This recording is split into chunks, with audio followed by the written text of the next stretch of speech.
friendly neighborhood BJJ podcaster, Raph Esparza. I am coming to you at a 6:02 right now over here on Best Coast time.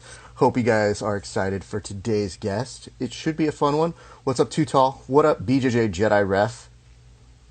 You would have thought that one would have been taken. What makes you a ref and a BJJ Jedi? Just questionable.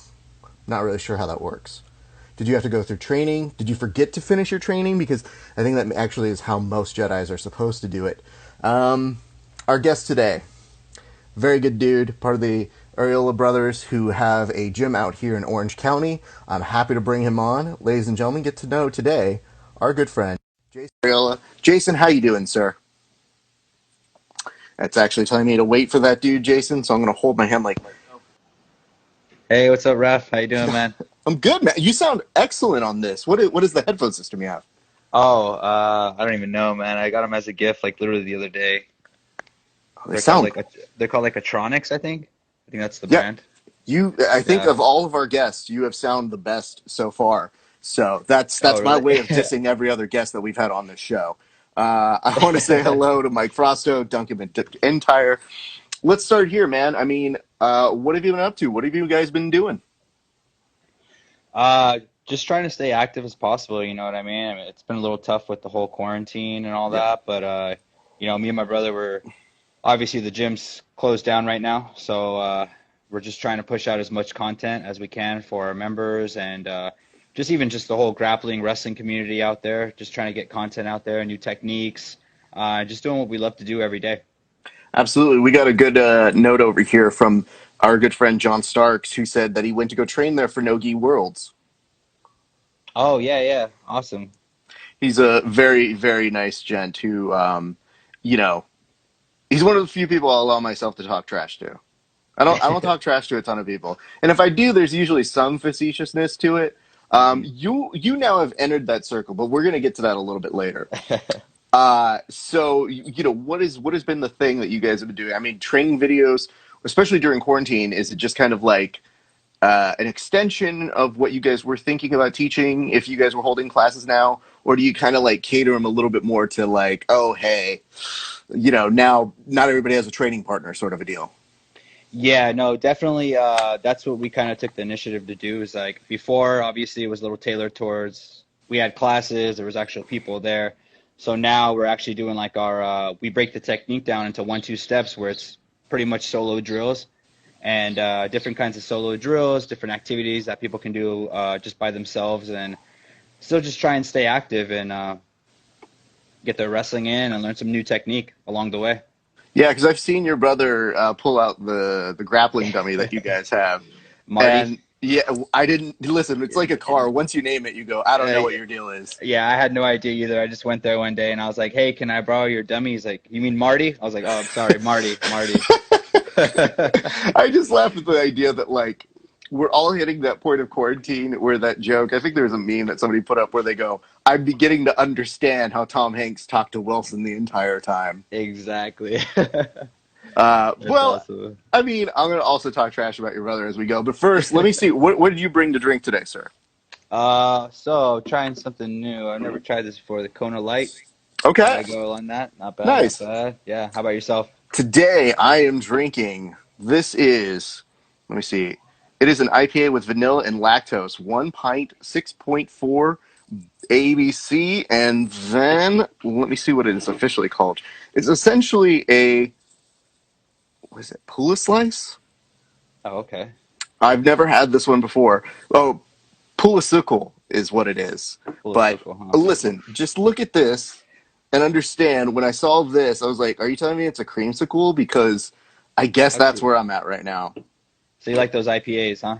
I love IPAs. I try something new every time. What I hmm try to tell the people over at my brewery, which by the way, shout out Hop Merchants, is I'm like, listen, I'm really just buying beers to support y'all. So just surprise me. And like, if they know and they do know me, I was like, just try to make it something I haven't had in a bit or that I haven't had before. And Right, a right. lot of the times they literally are like, hey man, we just floated this one in. We gave this last run my wife did. And she came back and she's like, this one looks good. And she's not a beer drinker. So she's just like, Right. this looks dope. And I was like, yeah. So, well, first and foremost, cheers to you, sir. Cheers, my friend. Boom. Yeah, I don't drink too often, but when I do, sometimes I'll have an IPA, but I'm not too big on them. I'm kind of like on the more mild side of the IPAs, the ones that aren't too hoppy. So, I get you. The hardest part about this is, and especially with the stuff that we're doing with the fight companions, is I'm telling the mhm, guys, I'm like, listen, my goal is not to make you an alcoholic. It's just if you want to drink, I would like to drink with you. It's kind of the bit that we're doing. If you yeah, don't, I might go ask somebody else because I really want to do this, and I can do a regular interview with you. It's just these are mhm, fun to do, and I feel right, like it might be a while since or until we get bars. We're in the same boat with jiu-jitsu where we're kind of like, it would be nice to go there right now and be back to training, but yeah. logically it might take a little bit. So, Well, I'll well, tell you what, it was kind of nice to finally have the UFC back this past weekend, right? dude, I gotta tell you, man, I was when I was watching the UFC over the weekend, I have so many questions. I have so many things that I have to do. But when I'm reporting the event, I just Hmm. like seeing athletes being able to be athletes because they're not Yeah, the ones responsible for any of this. So any criticism that you might levy, you do have to levy at pretty much Dana and the organization. But to the athletes, I'm like, yo, I'm sympathetic. Like Jacare having to take a fight to pay his mortgage yeah, is like, I get it, dude. I know that sucks, and I sympathize with you, and I hope that you're able to do it. And then when he gets pulled, I'm like, well, first question is, are you paying that man? yeah. So that's kind of where I was. But yeah, man, there were some great fights, and then seeing like Tony and Justin Gagey, that was a great fight. Yesterday, seeing my buddy Drew Dober Hmm. crush it was amazing. Like, there's a lot of really cool and compelling things to see. And even this weekend, like I've trained with Matt Brown, and it'll be dope to see him fight this weekend. Yeah, that's awesome.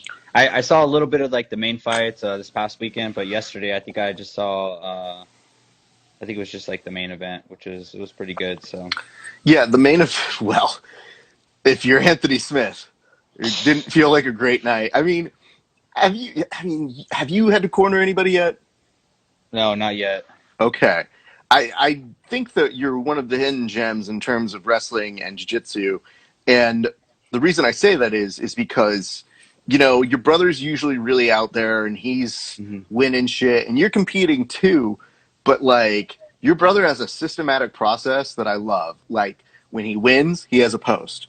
When he Yeah, has to thank his sponsors, he has a post.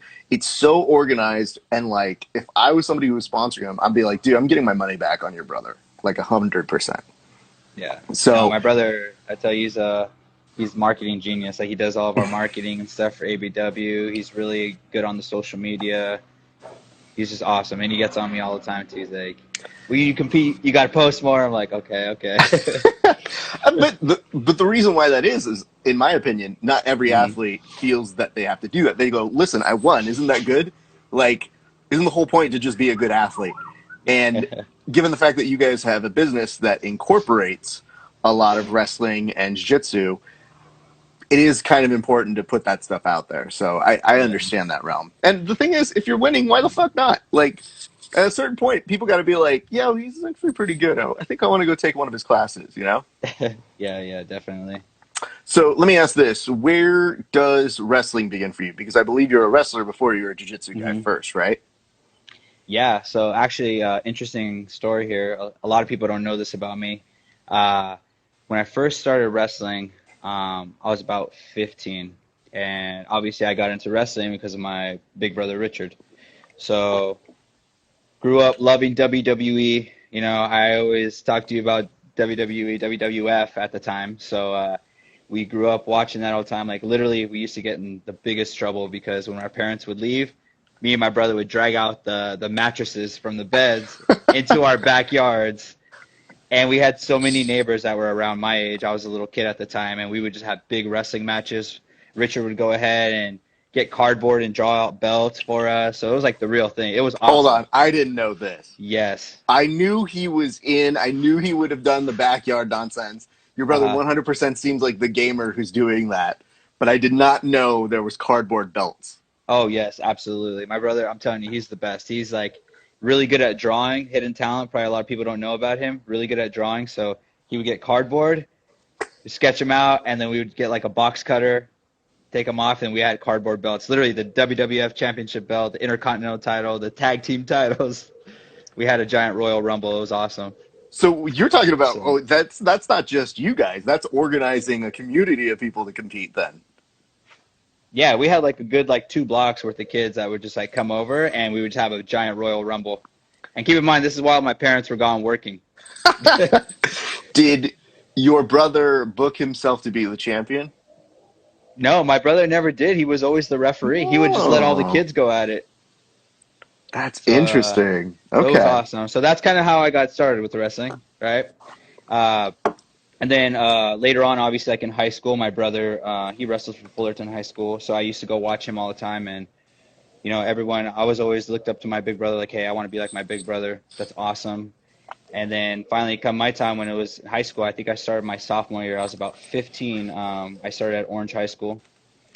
Started wrestling there. I did about like a semester at Orange High School, and then my parents just decided they wanted to pull me out and homeschool me. Okay. So I didn't really get the chance to ever compete in high school. And I just made sure I just stayed consistent. Like I said, my brother was always kind of like, always on me, like, hey, you need to go to practice. It doesn't matter you're doing homeschool or not. Like, you need to like be doing something, right? He didn't Mm. want me to be on the streets, so he always had me wrestling. So a couple years later, one of my coaches by the name of Tim Byers and Justin Young, they finally told me, like, man, you gotta go wrestle at college. Like, you're just kind of just rolling around here. You haven't competed. Like, why not?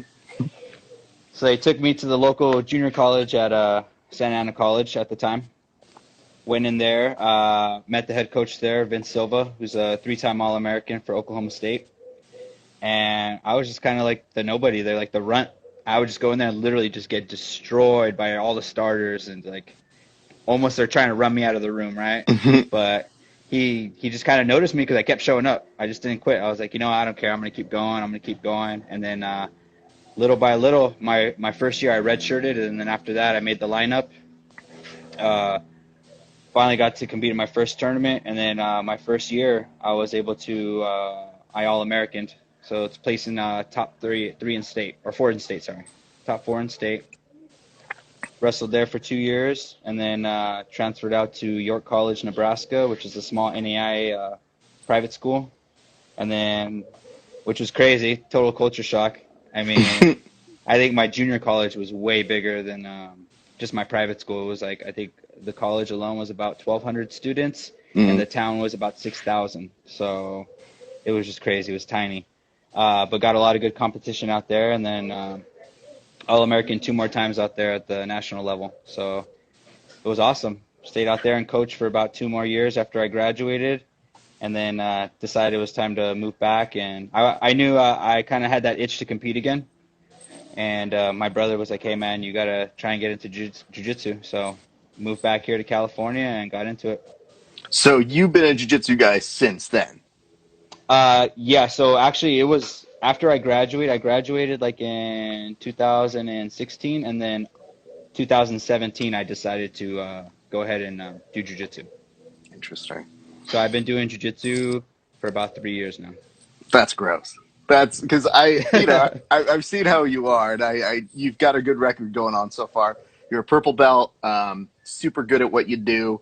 And I don't know that people know this, but I've taken one of your classes, and it was a wrestling based class, but I could easily see how it was applicable to what I do in jiu-jitsu. So it was really like you and your brother are a great tag team in terms of how you guys coach. It's very like playing off of each other well. You know exactly what the other can lean on very well to emphasize to a group of kids, to a group of adults, to guys who are coming in who might be competing for a big tournament. Like it's a very strategically and very impressive kind of thing that you got going on over there, dude. Yeah, I think it's definitely, like me and my brother Richard, we just have a really good bond together. Everything is always pre-planned. Like we usually we start out the week, we know what we're going to have within like 2 to 3 weeks ahead of time. We plan out the technique, how we're going to break it down, make sure it's applicable to not just the adults, but also to the youth as well as the kids Mm-hmm. programs. So yeah, man, we're just doing what we love. We're having a blast with it right now. And I mean, I know this quarantine kind of sucks for everyone. Not everyone's able to train and all that, but we're just trying to really use it instead of just hanging out at home, wanting to be lazy. Like we're just trying to get into the gym and just keep working on our craft, just get better. Try, like I said, push more content out there for everyone. And just try and give back as much as we can. And honestly, I would say the one benefit, and I've said this in other interviews, but I really do feel like the one benefit I've seen of this whole ordeal is a lot of people who weren't on digital platforms getting on digital platforms. And that's going to Hmm. have a huge impact for you guys in terms of where I think eventually training is going to go. Yeah. Because, you guys are servicing your community. But I think the interesting thing about this is everybody's so hungering for content and training videos that these little small communities are going like way out of their fields. Like they're going way out of their states, way out of their regions, some different countries. So I think you guys would be surprised if you look at the analytics of who would probably be breaking down your stuff. Like, never fail if you guys have your YouTube channel to look up sometimes where people listen. Just from the podcast standpoint, when I look down and I go, how are we huge in Japan? Like, who's listening to us in Japan? Yeah. Like, that's weird to me. But at the same point, I go, oh, okay, well, that's cool to know because it's a worldwide sport. So yeah, I'm sure somebody's going to listen in there. So just something to Yeah. consider. And it's been pretty awesome too, like just I knew we always kind of like planned or like figured it was going to go that route to like online as well, but I think with this whole quarantine it really just pushes like hey man, we got to get active on there. We got to make sure we're pushing content out regularly. We're also doing live practice for our members every week. We Mm. do it twice a week. Um, and yeah, I feel like we've been having like some pretty good success with it. Like we've had like I think what is it, USA Wrestling and like California Wrestling I sharing a saw bunch of our those. stuff, Yeah. which is huge. Like I mean, just a lot of local talent here. They could see it. They just want to see technique, and I don't know. I'm so jealous too. Like as a kid, I wish like a lot of this stuff was around because like kids, they literally just at the click of a button or just at the tap of their screen, they can go and like get all these awesome breakdowns of technique from everybody, from the best grapplers in the world. It's amazing what they have I now with try not to. technology. I try not to get too old man on them a lot of the times. But like, man, I remember when I was interested in the UFC, Hmm. and I was like, no, I don't think I'm going to do any of this. I was always a guy who did, I did football, soccer, track, and like all these other sports that were not wrestling.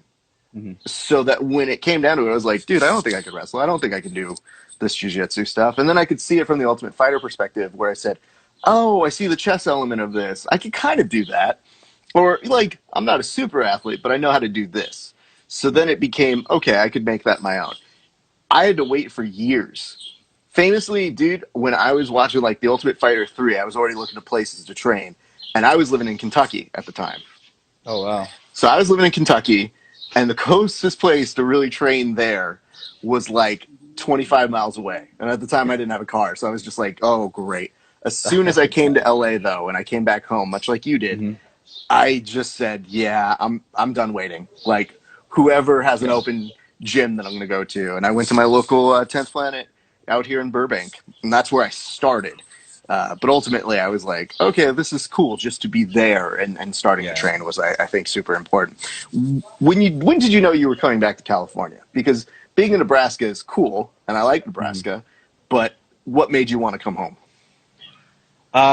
Honestly, I think it came down like obviously I missed my family a lot. Like I had been out there for about 5 years. Um, Even like 2 years after I graduated, I was kind of just working. I was coaching at my old alumni, helping out over there, but I just had that itch. Like I knew I always wanted to come back home, wanted to be closer to my family. I knew my mom and dad were getting a little bit older, wanted to be closer to them. Good. Um, and but yeah, ultimately, like I just knew I wanted to compete, and me and my brother had always had this plan, like, hey, like we want to get into jiu-jitsu, we want to open up our own gym one day. So I figured it was time to go because much like you were just saying right now, you had to commute pretty far in Kentucky, right, to go to your gym. I had found a gym out there, actually, Lincoln Brazilian Jiu-Jitsu, Oh, which nice. was in Lincoln, and that was about from where I lived, about 45 minutes to 50 minutes one way. Mm-hmm. So it was always like driving there almost an hour and then train and then like there was no point for me staying for like one class, right? I'm like I'm staying for all of Right. them. So I wouldn't even leave there till 10:30, almost 11 o'clock at night. I get home, I'm like, oh my God.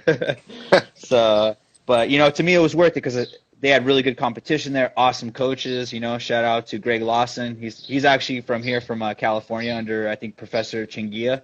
Mm. So, and I think Nick Honstein, he was the original combat jiu-jitsu champion. Yeah. He trained out there. He was one of our coaches. So I felt really lucky to be able to start there. I was out there for about like 3 months. And then that's when I decided it was finally time for me to come back. And I got connected again with obviously with my brother. And then we went out to One Jiu-Jitsu under Jiva Santana. And just started the process out there, man. Now we're just grinding all the time. You know, I got my brother, got Red out there. Got some Yeah. killers in that room. I'm gonna transition to that at some point too. But hmm I guess the question I have for you, which is, a lot of people talk about grappling and competing in high school. And the thing that makes me understand you is I got recruited to compete for speech and debate out in Kentucky and Illinois. And I knew that was a great opportunity for me. But a lot of the people I was competing against actually competed in speech and debate in high school, and I didn't. hmm So here I was having to be at a national level and learn real quick. Did you have a similar experience with wrestling because you didn't get the opportunity to wrestle in high school? And did you miss doing that? Or did you just go like, all right, here I am in college. No big deal. Let's go. Yeah, I think you know, my high school coaches as well as my brother, like they kind of primed me for that before going into the junior college because, like I said, like my coach there, my original coach Vince Silva, the guy is just an animal. Like I said, he's a three-time All-American from Oklahoma State. Our coach, our practices were like 3 or 4 hours long, like Yeah. insane, right? So I think just being able to pick up that mindset and that mentality from him, Mm. and he was just so motivational. He was just like a really, everyone called him the storyteller because literally this guy could just, like thinking about it, I get goosebumps, man. He's crazy. Like he just would motivate me, you know, like here I am, some scrub. Like I wrestled like 2.5 years. I didn't really know too much, right? And I'm competing against guys that have been 4 or 5 years old, you know what I mean? And they're already multiple time state champions. Um, and, you know, I was like, hey, it's all or nothing. I got to figure it out. And I just went all in. Um, Trained hard. You know, I was always the first one in the room, last one to leave, put in the extra time. You know, like I said, luckily I was blessed enough to have a really awesome brother because he went and my brother invested a lot of time into me. I Mm. remember there was times this guy would go and work 2 or 3 jobs. So when I get done with wrestling, he can sign me up for like club wrestling at Team Thunder at Calvary Chapel. So I'd be like, I'm wrestling like 5, 6 hours a day, man. It was crazy. So like, I think that kind of helped me jump those levels and just kind of catch up to my competition. And then funny story too, when it was time to transfer, I hadn't really gotten any scholarships anywhere, no offers or anything like that. So I wasn't sure where I was going to go after Santa Ana College. And one of my friends was getting recruited by York College at the time. And the coach came in. He's just like, hey, like I know you don't have anywhere to go right now. Like I'd love to meet, like, you know, have you meet the coach and then see, you know, if he can offer you something. So I met the coach, Coach Ramon Diaz, and then when I met him, he didn't really have much to offer me because it was already like towards the end of signing, so like there Yeah. wasn't too much scholarship money. He's just like, hey man, like I could probably give you like $600 or $700 for the semester. And I was just like, oh man, it's a private school too. But you know, it's one of those things where like I knew I'd been prepping for this like since I was a young kid. I always knew I was going to go to school out of state. I just didn't know where. Yeah. And at that time, like that point in time in my life, I just wasn't in a good spot, like, you know, like financially and just life wasn't happening for me for here, like right here in California. So Mm-hmm. I just decided to take a chance on it. And, you know, I was like, hey, I'm going to go out there with my buddy Luis. So I signed the letter of intent on like a $600 scholarship. And I worked that summer, paid off whatever debt I could. So, you know, I was good for the year. I think I literally was leaving with like $100 in my pocket in a bag, a duffel bag, you know, going to Nebraska, leaving Yeah. everything here. And funny thing is, my buddy at the time who was getting recruited, Hmm. the day before we were getting ready to leave, because I was going to drive with him because I didn't have a car. I sold my car and everything. And he's just like, hey, man, I'm sorry to tell you this, but tell coach I'm not going out there anymore. I was like, what do you mean No. what do you mean you're not going out there? I was planning everything with you. Like, we're supposed to leave tomorrow morning. He's just like, nah, man, things change. I'm sorry. I was just like, oh my God. So I bought like a last minute ticket with like the last of my money I was telling you, like literally like, so I had $50 after that. Like that was all I had. I had bought one-way ticket, my duffel bag. It was time to Bro. go. But hey, man, you know what? Life's crazy sometimes because it ended up working out. You know, I went out there and like I was so focused and like on just what I wanted to do. I wanted to go out there and be the Mm-hmm. best wrestler I could be. Uh, the plan was to just redshirt me too. So they were redshirting me that entire year, and they had a bunch of guys that were quitting. The guy in my weight class, he didn't want to do it, and my coach was just like, "Hey man," it was during spring break or not spring break, Christmas break, and he's just like, "Hey man, I need you. You want to wrestle?" And I was like, "Man, I've been wrestling all the open tournaments. I got like 60 matches already. Let's do it. I'm ready to go." So come spring semester when we started back up, I was full on just wrestling every single tournament. Nobody knew who that guy was. I was literally going to like tournaments. We went to like the Carney Open. I'm wrestling like this guy from from the Air Force Academy, right? Division One, Mm-hmm. from like a small NAIA. I'm warming up, and the coach is next to me, and I have my headphones in, so he probably thinks I can't hear him, and I just hear him. He's just like, "Hey, this is a good easy warm up match. This kid's from York College. Where the hell is that from?" And I'm just like thinking in my head, like, "Man, we're about to find out right now." Ended up teching the guy, dude. And I went to shake the coach's hand. I was like, "Hey, easy match, huh?" Oh, sick. Yeah, man, it was awesome. But yeah, it ended up working out though, because like I said, I All-American that year, and then I ended up earning my scholarship. Getting school paid for. So like, sometimes you just got to risk it, man, and work hard for it. Put your time in. Bro, talk about it. I mean, you're the guy who has the story. You have the wrestling version of the Rock story of when he goes. You know what I mean? Like his Hmm. his whole company is called $7, and I work on a lot now where I drive by Hmm. at the lot at Universal. They essentially have blocked off parking spots, and that's always the way you can tell someone's made it. Like Hmm. who has these parking spots and where are they? If you Right. see Spielberg, it's always like right dead center of somewhere nice. And The Rock has multiple slots for $7. And I can always think, like, how great does that have to be for him if he ever has to drop by Universal and he sees like his spot, when you remember back to, well, I had $7, so I might as well have a parking spot that says reserved for $7. Yeah. So you have a nice version of that, and I think that's pretty good. I'm gonna go back a little bit because Hmm. the weird part to me, and like your brother made sense in the goofball sense when he told me he was a pro wrestling fan. So I kind of got that. Hmm. I didn't know your background. I knew that you had done wrestling before jiu-jitsu. And Hmm. so to me, it's always like a little bit of a shock because of how much wrestlers tend to not like professional wrestling. Like they tend to be like, dude, this gives us a bad rap, man. Like I don't like that fake shit. Right. So I guess my question to you is when you were making the transition from going from your backyard to actually hitting the mats Hmm. and being a wrestler and learning the craft and becoming competitive, did any of the backyardness ever come through as a way that you ended up doing something or being helpful when you guys ended up starting to train wrestling? I didn't really use that too much. I think every once in a while I'd catch someone with a little clothesline or something, when I'm going for like a lat drop, I'll come in, boom, hit him with the clothesline. But I remember actually the first time I went to go watch my brother wrestle, it was me and my mom. My mom took me. We're over at Fullerton High School. He wrestled for Fullerton High School. So we're at the dual meet, and I'm kind of like, what's this mat thing? Like, it's kind of weird, I was like, whatever, okay, cool. I don't even know how old I am. I must have been like 10 or something like that. And I'm going, I see everyone run out, and then like they're warming up, and then the first guy goes to wrestle. I think the 103 pounder, this guy's pitting on like this like spandex thing. I was like, what the heck is that?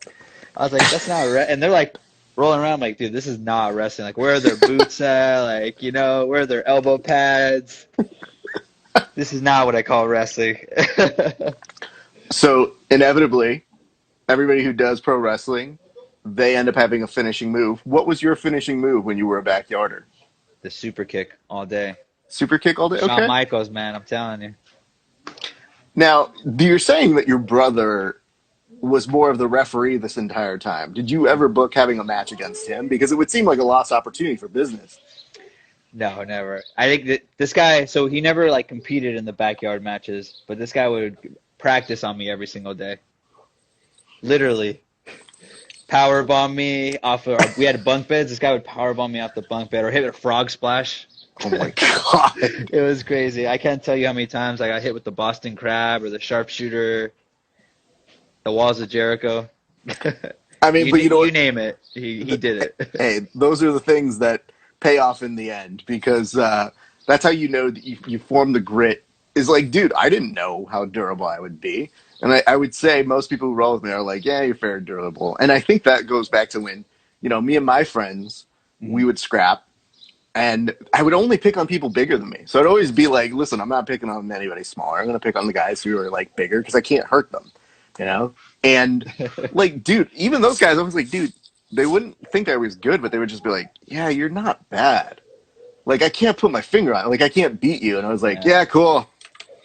You just Yeah, wouldn't this is stop, fun. huh? You just kept going after him.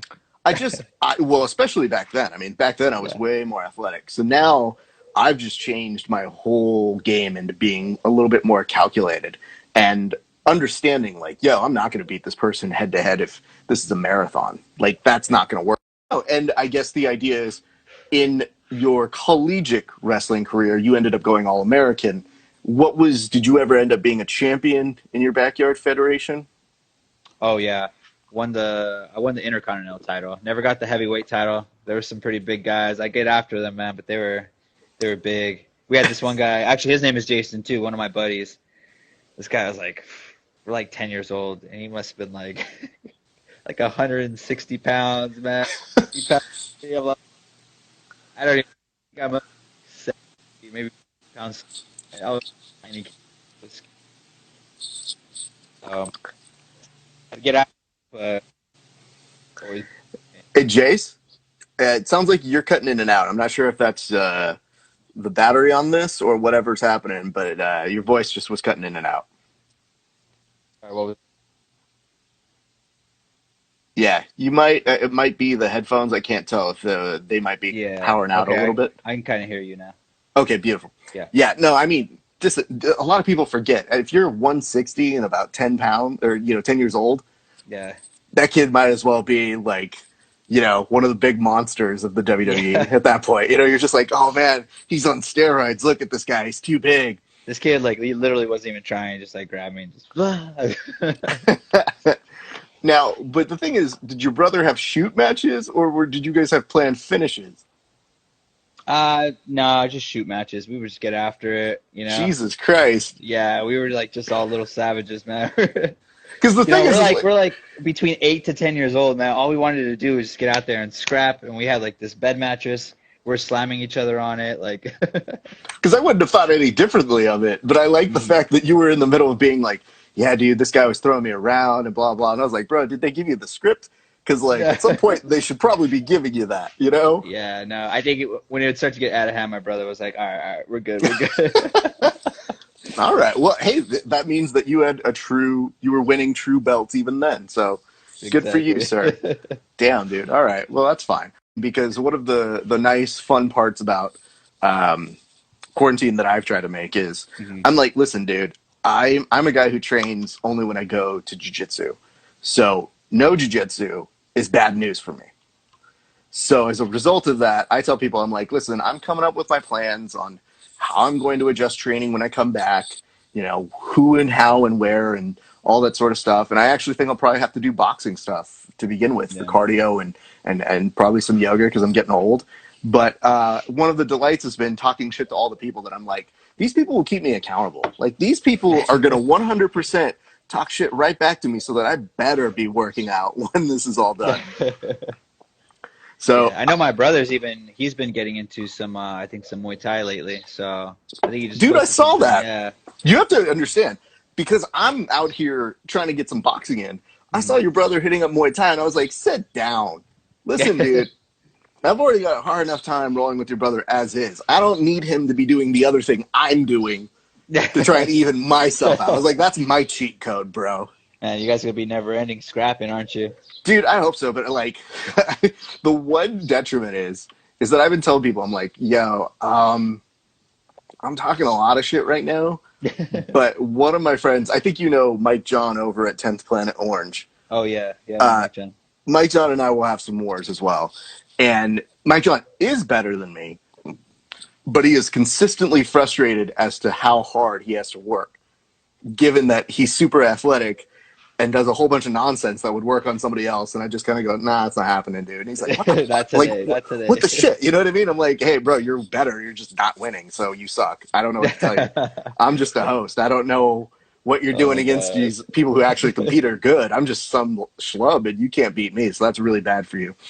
But he sent me a note and he just was like, Raph, I can't wait to break your arm. And I was like, actually, of all the times, this is probably you at your best chance. Like, I think my defensive skills are probably at like lowest shield penetration of all time, dude.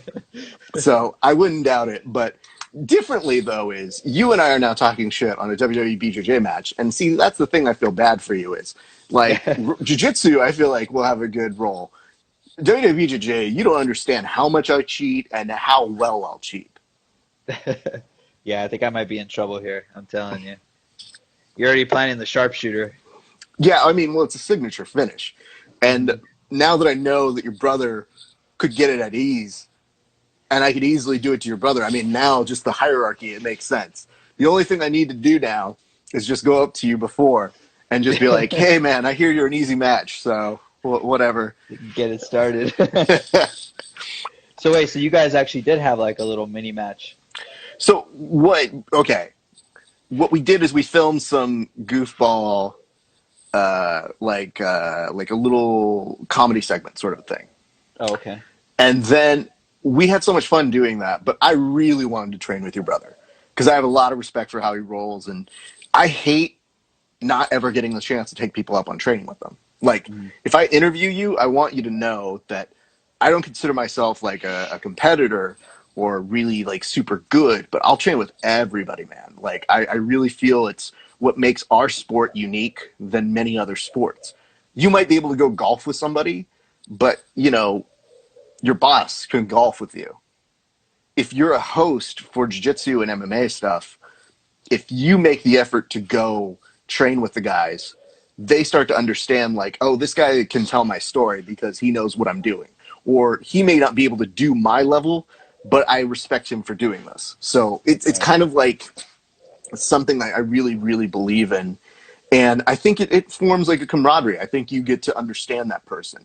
And if you really, really luck out, then sometimes you're doing commentary and then all of a sudden you're talking about, say, your brother on commentary, Hmm. where another commentator wouldn't know that about him. And I'd be like, oh, he's gonna finish here. Yeah, Rich has this locked up, dude. If you know anything about Rich, he's gonna finish this standing switch, and then as soon as he gets here, he's gonna be able to tech fall him. And in a jiu-jitsu term, if he wants to, he can take this arm whenever he wants. So Right. it's like, to me, that little bit of inside detail is what makes you more proficient. So we did the comedy bit, Hmm. and like I said, the funniest part was like you could tell that your brother, even as we're doing a goofball nonsense, like there's almost a point where he's almost not going to sell it. I was like, "Are you going to no sell these moves? Because I'm just going to apply it a little bit more intensely, sir." Uh, so we had fun with that, but then afterwards we rolled for 40 minutes, and Oh my gosh. it was a lot. We went back and forth, and I mean, one thing that I'm pretty sure doesn't need to be any hidden secret, but your brother could take me down consistently, and I didn't stand up with him because I thought it was a good strategy. I stood up with him because I just wanted to know. I just wanted to see what it was like and get a feel of, all right, if he really is tired of rolling with me and wants to murk me, what would he do? Yeah. And he would get the takedowns at ease, and then he would have great positional positions, and I would get out of it. And like he sent me a note one day. It was just like, dude, I fucking hate you, man. Well, he didn't say that. He didn't say it like that. I added the emphasis of the curse word. Your brother really Yeah, I was doesn't I, curse I was that gonna say much. my brother doesn't really curse at all. No, he does not. Those are my words. Anybody who listens to this knows that. But he was like, dude, I hate you, man. Like, how did you get out of this? He's like, you're really good at worming your way out of all of these things. And I was like, Mhm. that's the strategy part to me. Like, I just like reverse engineering what you're doing. And I think that's where my brain kicks in and Mhm. helps out my body. So yeah, that's how your brother and I got down. That was what I think almost like 3 years ago now, man. Oh, 3 years So ago. Okay. it's about 2 years ago or 3 years ago, somewhere in there. But So I was I probably will. like right before I came back then. So it might have been right around there because I know your brother's really good about always talking about you to me as well. So like, Mhm. without knowing you, I knew about you, Hmm. And I could already see you on the competition circuit as well. And I was like, oh, he's doing really well. This is really good. And it seemed like you were transitioning a lot of your wrestling into jiu-jitsu in an exciting way. So was that the case? Did you find that at hand when you were starting to do this? What was the easiest thing for you to transition with? Uh, I'd say for sure like the takedowns, you know, but Mm-hmm. that was kind of like my very first tournament competing was at I competed at Nationals over in Vegas. That was my Okay. first tournament. I think I had trained like a couple weeks and then went into it and then competed and strictly was using wrestling, man. Like I only knew like literally I knew like almost no passes at all, how to control like the De La Rivas, nothing, man. Like just takedown. If I can try and control on top, you know, whether it was a body lock and try and pass the guard or something like that. And you know, luckily I was able to. I think I had a close finals match. We're gonna get some really tough guy. He was a wrestler too, in the finals, and I was pretty much controlling the whole match. In like the last 20 seconds, this guy catches me in a reverse triangle, dude. Oh Locked no. up, yeah, cinched up tight, and you know, luckily I was able to worm my way out. But yeah, pretty much my first tournament was just strictly wrestling, just takedowns, takedowns, um, trying to keep them on their butt if I could, and then I think once I really started to like learn jujitsu is when I made the transition back over here with Jiva Santana. You know, he'd actually give me a hard time, Jiva and my brother, if they saw me standing on my feet and I didn't sit guard. These guys would make me do push-ups. Oh no. Yeah, so I was doing push-ups all the time, and like I hated it so much because you know I'm a wrestler. I'm used to being on my feet. I like takedowns, and even just in wrestling in general, I love like I'm the type where I take down, let him go. Take down, let him go. You know, I wasn't so much a pinner. I was more like I would tech you or major you. Just love to go on my feet. But Hmm. yeah, same thing. Like they wouldn't allow it. They're like, hey man, you need to work on your guard because you know. And they were right because they're like, one day you're gonna run into a better wrestler, and you got to be able to work from your back and your guard. So now I can't get enough of guard, man. I love it. I love going Interesting. to guard. Yeah, a lot of Kiss of the Dragon, De La Riva, Barambolos. I love that stuff, man. So. That makes complete sense. Like Mhm. I understand the transition too, and I didn't know that was how they kind of got you to do it. I think that's great, man. Oh And yeah, definitely. you know, one thing that's become very prominent about Jiva is that between you, your brother, and Red, like that's a nice little crew of like 55 and under guys that you're like, dude, these guys are just gonna mess everybody Yeah. up. Like looking at how you guys all have the structure. Um, when did you meet Red? So I met Red in, oh, actually, I met him before 2017. I think I came down in 2016. I came down to visit from Nebraska. I was still like in competition mode, wrestling over there at York. And then when I came down, I went to a wrestling practice. I got a chance to roll with Red. And actually, the first time I rolled with him, that punk, he kicked my butt, man. Like, he just owned me. I was like, dang. Because, you know, Red's a tough wrestler, too. He's tough. Yeah. So. I just remember thinking I left that, and I was like, man, I'm gonna come back. I'm gonna get this guy. I'm gonna get him. So the little mini rivalry started right there, the bond, right? So after that, when I came back, now like I mean, Red's like one of my main training partners, man. It's comes down. It's always Red I'm working out with. I'm always working out with my brother. I work out with, you know, well at the time before this all happened, we had another black belt come from Brazil. His name's Caio, Mm. just a stud, man. Like I'm telling you, we're stacked with competition. We got a solid group. Those Shark Tanks are intense. Let me tell you. I Those mean, round robins. Oh my I've gosh. I've seen a couple of the photos and I've heard stories. Hmm. So you know, I look at those things because part of the reason why I thought you would be somebody to talk to, and I thought it was important that we document that is, you know, Red is one of the most positive, uplifting, good guys that he's accomplishing the good things that he should be. But he Absolutely. is always very complimentary of both you and your brother. And to me, I think it's always great to talk to these, as I mentioned, these hidden gems of these people. Like, you're not bringing attention to yourself. You're rooting for him. You're there supporting for him. But I don't know that people know exactly the extent to how much you're grinding with him. Hmm. And I think that that's an important thing to note, especially when you see the kind of like the summer of Red last year. was one of the most epic things in the world. Dude's winning combat jiu-jitsu. He's going around. He gets his first crack at an ADCC, and Hmm. his appearance at Kasai. Like all of these things happen in such a back-to-back way that he's established himself as a true force going out right now and going forward. Yeah, definitely. And just Red, like you said, he's an awesome person, just an Mm-hmm. awesome individual. He's always uplifting everyone at the gym. This guy he constantly keeps in contact with me, just like, hey man, I hope you're doing good. I just want to let you know I'm proud of you. Like, he's just a good overall dude. Him and his dad, both him and his dad are just amazing people. The whole family, and I feel really blessed to know them, and just be able to just to be around them and be able to train with him every day. I mean, to have someone that high caliber, you know what I mean? Like, he's one of the toughest guys in the world right there, and like that's my workout partner every day. Like, it really Mm-hmm. doesn't get much better than that, you know what I mean? And we're in there grinding together, blood, sweat, and tears. We're working together, and we're slowly we're lifting each other up, man. Like, it's awesome. So Well, I've still yet to go train when he's around as well, so I have to do a double duty. I think one of these days because think it was like right after he won mhm. something, and he was like, "Oh yeah, I'll be at the brothers gym," and I was like, "What?" I was like, "Dude, you just won!" Like he's like, "Yeah, but I got another thing coming up. I got to be training for that." And I Yeah, was like, "I don't know how comfortable I feel because you're in kill mode right now." yeah, Uh, but I told him I was like, "No, bro." I was like, "I'll find a time," but he's somebody that I know. I'm like, if you train with him as well, that is going to be an experience. So, yeah, dude. The dude's a I've machine.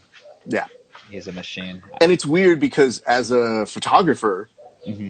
I'll get to set up shots, and when I see the shots in the camera, you'd be amazed how much you learn about the little technical sides of jiu-jitsu. Where sometimes I'll see something that I wouldn't see even if I was a commentator or just watching it live as an audience member.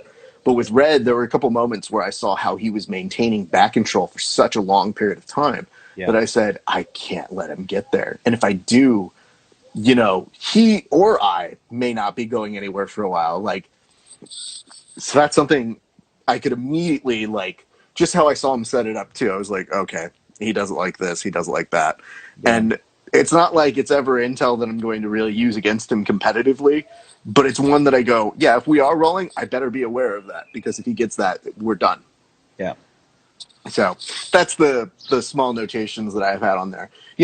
Jason, one of the things I've been asking, I mean, everybody, whole thing with quarantine gyms, we're doing this as a series where we're asking people about their gyms. And Hmm. one thing that I don't think that people are doing enough of is obviously people put out blanket statements of saying, I support my gym, or people are paying their dues. But what specifically is it that you guys need that people may not know that continues to keep your gym floor afloat? What is a good way of supporting your gym that maybe they're not even thinking? It's just a way that you would say, like, hey, if I were to tell you guys this is what's up with us, this is what will keep us with the doors open. Yeah, I think just the local support as far as, like whenever we're trying to post stuff, I'll get content out there and just trying to help out as much as we can. Like right now, like we're just trying to, I think we have our ABW online. That's kind of Mm-hmm. like our platform we're using now, obviously because of the whole quarantine thing.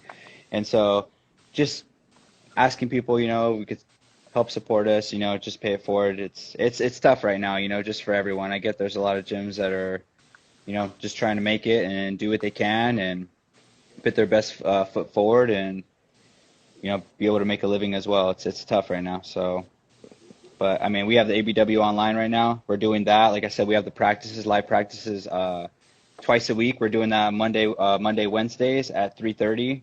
We do that for about an hour, and then we hop on right after that and do about like an hour, between 30 minutes to an hour of Q&A with everybody. Actually, when we do the Q&A, we go on to the Arreola Brothers wrestling page, and we do that for everyone, so we can answer any kind of like technique questions, any whether it's on hey, feeling first or nutrition, strength, whatever they may.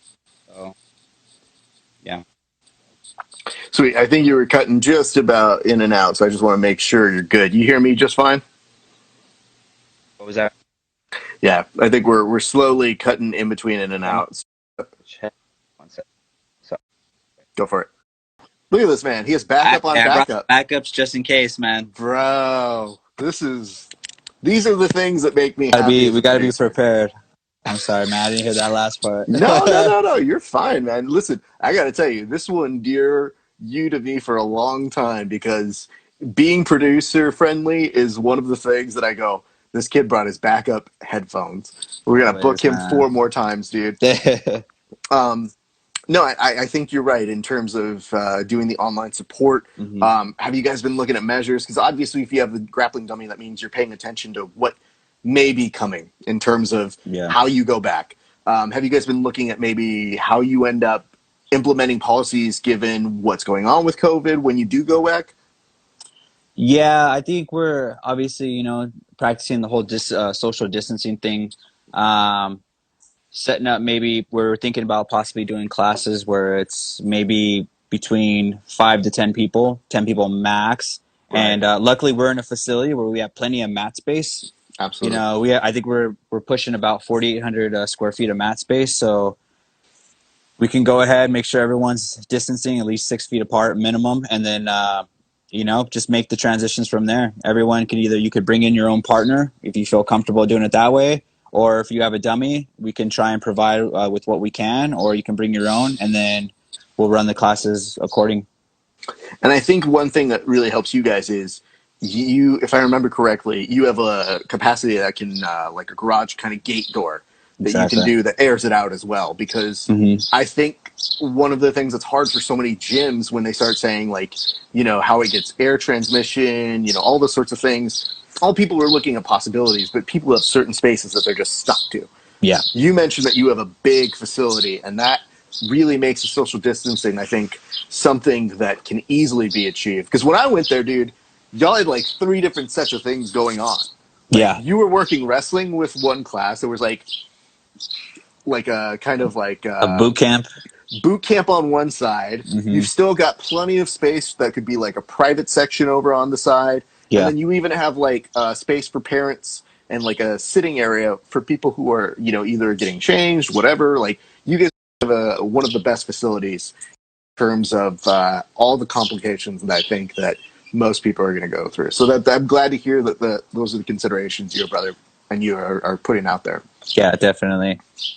So Um, let me see if I can go this way too. When you are looking at all these things, though, what has been the things that you have found that have been most successful for your students that maybe people can do on a larger element? Because sometimes it's just even getting started. People feel like if I just do the warm ups, it's not going to make a huge difference, kind of a thing, when they're used to having high intensity training. What has been one of the most successful things that you've seen from those people who have been keeping up their routines during the pandemic? I think honestly is doing a lot of surveys and asking for a lot of feedback. That's one thing that me and my brother really push. Like even today, like we dropped on our Instagram, like, hey guys, like what are some cool techniques you guys been wanting to learn? Any specific workouts geared towards like you guys been wanting to do. So really just kind of trying to cater to our audience, help them out as much as we can, because I mean everyone has different training needs. Everyone has different situations too. Some people have partners, some people do not have partners. You know what I mean? They're quarantined, they're there by themselves. So hey, we got to adjust to everybody, and we just want to make it a fun experience too. I think that's what a lot of it comes down to: being being able to make sure everyone has a fun experience. They want to come back. They like the vibe, they love the coaches. They love all their partners and their workout partners and that, and just have a. That's what it's about. Going out there training and having a good experience. I'm curious about this for you in particular Hmm. because I know you're a competitor. Do you have that going on in the back of your head? Like when there's jiu-jitsu back, are you the guy who's like, dude, sign me up right away because you're itching at it? Because I can't imagine this. Like for me, I'm like, it doesn't really make a difference. I just want to train. Hmm. But for competitors, I've seen them channel it into like, yo, dude, who wants to play Uno? Oh my You guys want to go? I'll set it up gosh. right now. Let's just go. Let's Yeah. go, bro. No, definitely. I definitely have that itch, man. Like, I'm just like anyone else. I'm out here. I want to get out of this house. I want to go train. I want to be back in my gym. I want to be back grinding with my friends. I want to be back in the competition scene again. I mean, I just got my purple belt not that long ago, so like I was trying to stay as active as possible. I know, like even one event that was on the radar. I think it's in October or November. They're having the ADCC trials. So like there's a lot of Yeah. big things coming up, man, that I just want to try and be a part of. And I just want to be back with my family, man. Be back with my jiu-jitsu family. 'Cause it's a small community, and it's awesome just like being able to share that atmosphere with them, that bond and that camaraderie. Like it's just a good feeling. So when you say ADCC trials in October, November, does that mean you're looking at the East Coast trials? Absolutely. All right, my Absolutely, man. Look at you. It'd be awesome. We can get two guys, from one jiu-jitsu in there. Let's get another one. Why not? That's great, man. I was thinking about it before the whole pandemic about going to do coverage out there. Mm-hmm. And then once I hit the pandemic area, I said, you know what? Let people go there, because I know for me, they're a little weird on how they do media credentials. And I was like, I just kind of want to go there to go there. And then I thought about it. I was like, if we still have this whole flight situation and it's a giant hassle, let them do it. I'll do like a live Let's Watch coverage. But the West Coast trials is something that's always near and dear to my heart because it's like a moment where you see everybody come into town. Yeah. You see everybody come to our neck of the woods, and it's everybody that we know and their mom competing. So it's like, I can't look at a mat without being like, oh, we know those guys. Ah, shit, we know those guys too.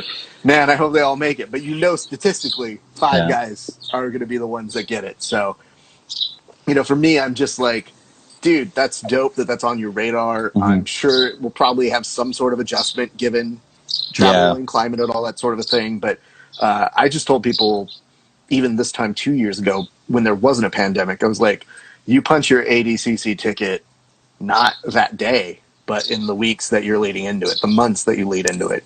Yeah. So it's dope that's what you got on.